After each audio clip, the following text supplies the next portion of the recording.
नमस्कार, स्वागत है आप सबका और मैं हूं आपके साथ अनुज मिश्रा। आज बीना विधानसभा के एक ऐसी जगह पर पहुंचा हूं जहां पर भगवान भोलेनाथ का प्राचीन मंदिर है और लोगों ने बताया कि यहां की ख्याति दूर दूर तक फैली हुई है। क्या यहाँ की महत्ता है, क्या इस मंदिर की विशेषता है, दूर दूर तक जो ख्याति फैली है इसके पीछे का क्या मुख्य कारण है, हम तमाम बातों पर चर्चा करेंगे क्योंकि आज हम पहुंचे हैं भगवान भोलेनाथ के दरबार में महादेव घाट।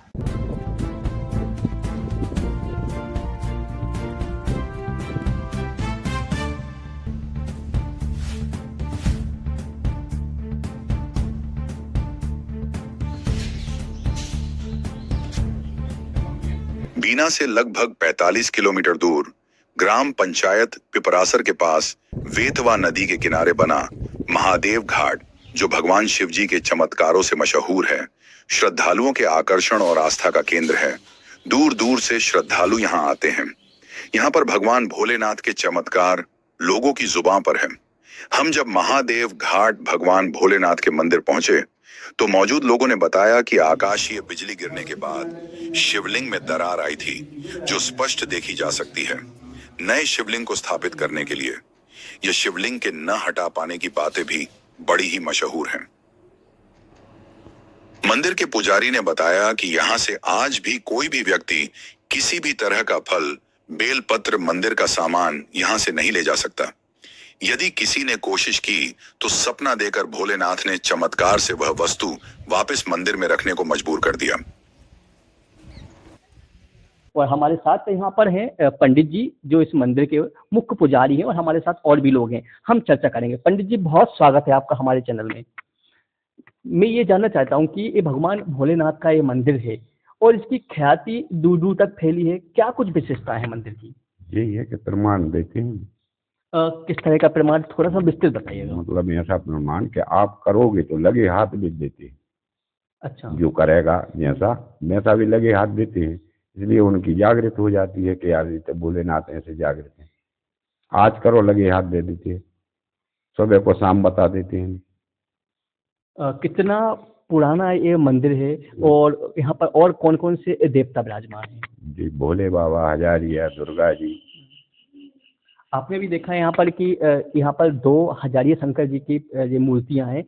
दो मूर्तियों को ये है कि ये पहले खंडित हो गई थी, बताते हैं बुजुर्ग लोग के इन पे गाज गिरी थी, गाज के कारण से खंडित हो गई थी। खंडित के कारण से अपने उनका विसर्जन करने की सोच रही थी, लेकिन उनके एक दिन पहले विसर्जन करने, तो कल आज के दिन से उनके पूरे पे उन्होंने प्रभाव दिखा दिया था बिच्छू वगैरह को। इसलिए किसी ने नहीं ढका लगाया, उन्हें ज्यों के त्यों रन दिया, दूसरी जगह पे दूसरी स्थापना होगी। चलिए भैया, आप भी हमारे साथ यहाँ पर हैं। भगवान शिव का ये मंदिर है, महादेव घाट के नाम से प्रसिद्ध है। इस मंदिर की क्या विशेषता है और इसकी ख्याति कहाँ कहाँ तक फैली हुई है? इस मंदिर की जो मुख्य विशेषता यह है कि ये शुद्ध और पवित्र स्थान है। यहाँ कोई गलती से भी कोई सोचे कि हम यहाँ कोई किसी प्रकार की चोरी कर लें या किसी प्रकार की कोई नुकसान कर दे तो वो कर नहीं सकता है। ये यहाँ के प्रत्यक्ष प्रमाण है। और यदि किसी प्रकार की कोई चोरी करता है, इस प्रकार का कोई कृत्य कार्य करता है, तो उसका प्रमाण साक्ष्य बिल्कुल कोई बर्तन है जैसे या कोई वस्तु है यहाँ से लेके यदि जाता है अपने घर, तो उसे पुनः जो है वापस रखने यहीं आना पड़ता है। तभी वो घर में सही से रह सकता है, वरना रह नहीं सकता है। अच्छा, यहाँ पर बेलपत्री लगी हुई है। अगर मान लीजिए बेलपत्र कोई लेके जाता है या धोखे से कोई चीज चली जाती है तो क्या वो भी यहाँ से नहीं जा सकती? देखिए जी, ऐसा है कि बेलपत्र तो आप ले जाएंगे तो उसको चढ़ाने ही ले जाएंगे भोलेनाथ को, तो वो आपको भला क्यों परेशान करेंगे? भाई भगवान को तो ले जा रहे आप चढ़ाने, उसका मन नहीं। नहीं, ऐसा कुछ नहीं। आप सुनो मोरी बात, ये जो बेलपत्र चढ़ा है भोलेनाथ के ऊपर, ये नहीं ले जा सकते हो आप। अच्छा, क्योंकि मैं इसलिए पूछ रहा हूँ आपसे क्योंकि अभी कुछ लोग यहाँ पे चर्चा कर रहे थे कि उन्होंने मुझे ऐसा कुछ बताया यहाँ का इतिहास, पेड़ से तोड़ के बेलपत्र ले गए और ऐसी स्थिति बनी कि उन्होंने बताया कि उनको वापस यहाँ पर बेलपत्र भी रखने आना। मैं बता रहा हूँ ना, यदि आप किसी बेल से बेलपत्र ले जाओगे, भगवान को चढ़ाने ले जाओगे, ले जाएगी, आप भगवान को ही चढ़ाएंगे, लेकिन जो चढ़ा हुआ बेलपत्र है वो नहीं ले जा सकती आप अपने घर। ऐसी घटना घटी, एक भगत ने मुझे बताया था कि मैं भूल से एक बेलपत्र हटा लाया, उसे रख लिया जेब में रखा रहा, दूसरे कपड़े मैंने बदल लिए, और रात में जो है नाग देवता आया और सपने में बोल दिया कि तू जो वो लाया है मुझे प्रत्यक्ष दिखाई दे रहा है, वो मेरा बेलपत्र रखा है, उसे तुम वापस रखा है। मुझे एक बेलपत्र रखने के लिए वापस आना पड़ा था। इनका चढ़ा हुआ नहीं ले जा सकते, आप यहाँ से तोड़ के ले जाओ तो भगवान के ले जाओगे, उसका क्या करोगे? जगह जगह बेलपत्र हैं, पर यहाँ से इस स्थान से नहीं ले जा सकते आप। मैं स्थान की बात कर रहा हूँ, स्थान के बाहर आप ले जा रहे हैं वो बात अलग है, पर यहाँ से कोई चीज़ नहीं ले जा सकते। यहाँ से ले जाओगे तो रख नहीं आना पड़ेगा। मतलब यहाँ की ये विशेषता है कि यहाँ से कोई भी चीज नहीं ले जा सकते हैं, जो जहाँ है वो वैसे ही व्यवस्थित रहेगी, जब तक रहेगी वहीं पर रहेगी। दूसरा मैं आपसे जानना चाहता हूँ कि हजारिया शंकर जी की, जैसे पंडित जी ने बताया, इनका पूरा का पूरा क्या इतिहास है? इनका मुख्य प्रमाण ये है कि एक बार ऐसी घटना घटी, ये कुछ वर्ष पहले की घटना है कि गांव पे संकट आया, बरसात का समय था, बिजली जो है बार बार यहाँ जो है चमक रही थी, बिजली जो है गिर रही थी कहाँ, गांव पे। लेकिन हमारे भोलेनाथ जो है ना, जो श्री महादेव घाट शंकर महाराज जी, वो अपितु गांव की रक्षा नहीं, अपितु पूरे क्षेत्र की रक्षा करते हैं। तो उस संकट को उन्होंने टाला, वो बिजली जो है वहां से जो है अपने स्वयं के ऊपर गिरा ली उनने। तो वो ये शिवलिंग जो है प्राचीन समय की वो क्षतिग्रस्त हो गई, आप देख रहे हो इसको, इसके 2 टुकड़े हो गए आपस में। फिर गांव वालों ने, पुजारी जो इनके पिताजी थे, सब लोग थे, बड़े बुजुर्गों ने विचार करके यहाँ यज्ञ का आयोजन किया कि चलो अपन यज्ञ का आयोजन करेंगे, यहाँ पूजन करेंगे। और नई शिवलिंग का उसी समय जो निर्माण चल रहा था इसको नई को अपन विराजमान कर देंगे, और अपनी जो पुरानी प्रतिमा है, पुरानी शिवलिंग हजारिया भोलेनाथ, इसको अपन विसर्जित कर देंगे। तो यज्ञ में जो है बाहर से पंडित बुलवाए, काशी से आए थे महाराज जी, काशी से पंडित लोग आए, वहाँ मंत्रोच्चारण चल रहा था। तो यहाँ जो है बता दें कि शिवलिंग जो थी अपने ऑटोमेटिक ऐसे जुड़ गई। अच्छा, ऑटोमेटिक। हाँ, फिर ऊपर से चूना सीमेंट जो है लगा दिया है। फिर जो है महाराज जी से उन्होंने एक दिन पहले ही कह दिया था कि मोरा पूजन और मोरी स्थापना पहले होगी, बाद में जो है नई प्रतिमा की स्थापना होगी। उनसे स्पष्ट कहा था कि मुख विसर्जित नहीं होना है, और मोरी स्थापना, मेरा पूजन पहले होगा, बाद में नई प्रतिमा विराजमान होगी स्थान पे, पहले मेरा पूजन होगा। अच्छा, यही कारण है कि पुरानी भगवान शिव की ये पिंडी रखी हुई है और नई हजारिया भगवान शंकर की पिंडी भी यहाँ पर उपस्थित है, क्योंकि इनको विराजमान करने से पहले आप इनको विसर्जित करना चाह रहे थे लेकिन नहीं कर पाए। कुछ लोगों ने इनको निकालने का प्रयास किया, गैती भी लाए, फावड़ी भी लाए, जो सामग्री होती वो लाए, और जैसे उनने यहाँ उनके आजू बाजू में उसको खड्डा खोदने का प्रयास किया तो उसमें से सांप बिच्छू निकल आए, काफी संख्या में निकले आए। तो वो डर के कारण जो दूर भाग गए।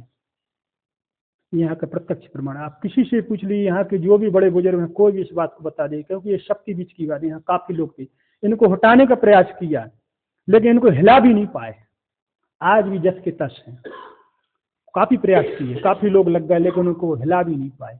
और जब वो सांप बिच्छू निकले सब लोग जो दूर भाग गए। और फिर उन्होंने जो पुजारी जी को सपना दिया रात्रि में और बताया कि जो है नई शिवलिंग की स्थापना बाद में, क्योंकि नई शिवलिंग का विचार कर लिया था सब लोगों ने, कभी इनको अपन विसर्जित कर देंगे, मतलब पुराने विसर्जित कर देंगे और नए को अपन जो है स्थापित कर देंगे। तो उन्होंने स्पष्ट मना कर दिया था कि नहीं, मुख विसर्जित नहीं होना है।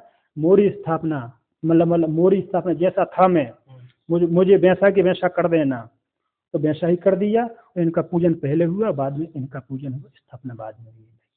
इस सामने। अच्छा, एक चीज और मैं आपसे पूछूंगा कि भगवान शंकर का ये मंदिर है, दूर दूर से लोग आते हैं, कहाँ कहाँ तक इसकी ख्याति फैली है? और दूसरा ये कि यहाँ पर साल में किस दिन यहाँ पर विशेष तौर पर यहाँ पर कुछ आयोजन होते हैं? मैं बता रहा हूँ, हमारे श्री महादेव घाट की जो ख्याति है वो आपकी सागर, ललितपुर, आपके कुरवाई, आपकी मंगावली, अशोकनगर, आपकी चंदेरी, चारों तरफ फैली हुई इनकी ख्याति है। लेकिन इस स्थान से हर कोई वाकिफ नहीं है, केवल कुछ ही लोग मतलब जो बाहर के हैं वो ही वाकिफ हैं, जो मतलब एक दूसरे के माध्यम से यहाँ की आत्मकथा को सुनते हैं, यहाँ की गाथा को सुनते हैं, तो वो यहाँ दौड़े चले आते हैं दर्शनों के लिए। अपनी मानता मतलब अपनी जो जिसकी जो मानता है वो भी यहाँ लेके आते हैं। मन से, कर्म से, वचन से, आस्था से जो आते हैं उनकी समस्त इच्छाओं की पूर्ति यहाँ होती है। यहाँ का इतिहास भी कुछ है क्या? हाँ, यहाँ का प्रमाण है। ये जो स्थान है, ये जो शिवलिंग की मैं जो अभी आप बार बार उसके विषय में जानना चाह रहे हैं, ये शिवलिंग प्राचीन समय की है। और प्राचीन समय की यहाँ जो टूटी मूर्तियाँ पड़ी हुई हैं वो भी उसी समय की हैं। तो जब मुगलों का शासन था, उनके अत्याचार के कारण ये सब मूर्तियां जो है उस समय तोड़ी गई हैं, उन्होंने तोड़ी हैं। तो वो मूर्तियां आज भी टूटी पड़ी हैं। उनका प्रत्यक्ष प्रमाण आपको जो है अंश मतलब उनके जो है शेष अवशेष जो यहाँ देखने को आपको मिल जाएंगे यहाँ। लेकिन किसी भी मूर्ति को टूटी हो या वो नई हो, पर उसे विसर्जित नहीं कर सकती हैं। इनका कहना है कि मेरी प्रतिमा कैसी भी हो, पर यहाँ से कोई भी वस्तु मोरी विसर्जित नहीं होगी गंगा जी में, नदी में कोई विसर्जित नहीं कर सकता, ये प्रमाण है। तो आज हम हैं महादेव घाट पर, जहाँ पर भगवान शिव का प्राचीन मंदिर है। और आपने देखा होगा कि किस तरह से इस मंदिर की जो पूरी की पूरी ख्याति है वो दूर दूर तक फैली है। मुझे ऐसा बताया। इस मंदिर की क्या विशेषता है ये भी बताया। यहाँ पर भगवान भोलेनाथ विराजमान है और भगवान भोलेनाथ के मंदिर महादेव घाट में दूर दूर से श्रद्धालु आते हैं। मैं एक प्रश्न और आपसे करूंगा कि यहाँ पर साल में किस दिन यहाँ पर यज्ञ हवन मेला ऐसा कोई आयोजन यहाँ पर होता है? मैं बता रहा हूँ, आज एकादशी का दिन है। आज ही यहाँ जो है ध्वजारोहण हुआ है, ध्वजा स्थापित हुआ है। हमारे यहाँ अभी जो गर्मी के सीजन है, वैशाख माघ में यहाँ नवकुंडात्मक श्री महाविष्णु यज्ञ का आयोजन होना है। आज ही उसका मतलब जो है, आज ही उसका भूमि पूजन हुआ है, झंडा जो है रोपा गया है। अब इसका यज्ञ का विधान जो है वैशाख माघ में होगा, वैशाख में संपन्न होना ये यज्ञ। हर साल होता है? हाँ, वैसे तो प्रतिवर्ष यहाँ यज्ञ होते हैं, यहाँ भागवत कथाएं भी होती हैं। हाँ, भंडारे भी चलते रहते हैं, दूर दराज से आते हैं, भंडारा भी करते हैं। जिनकी जो मानता रहती है भगवान पूरी करते हैं, वो भंडारा करने भी आते हैं। काफी दूर दूर से आते हैं, यहाँ तो आना जाना लगा ही रहता है।